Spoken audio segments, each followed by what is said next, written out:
Hi, Sleepy Cats. Yan si Nikki. Yan naman yung mommy ni Monmon na Sleepy. Ayan o, didede na naman yan. Yan.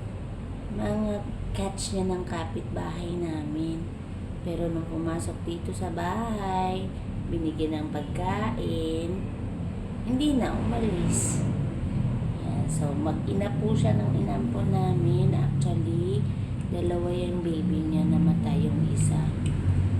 So, ayan si Monmon, oh. Dumidede pa sa mami niya. Ayan.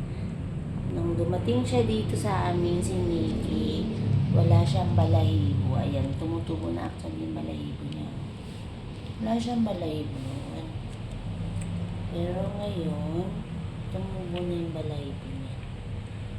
Hala, pagagalitan kayo ni Kuya Pats. Ano yun yan, oh? Laptop, ano niya, case. Katapos, inanuhan nyo, oh. Oh, sino kaya mabait na bata ang naglagay ng kortina dito?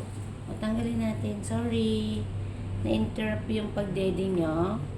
Ha? Pagdede ni Monmon. Okay, sige Monmon. Diyan, dedi ka na. Uli dyan sa mami mo.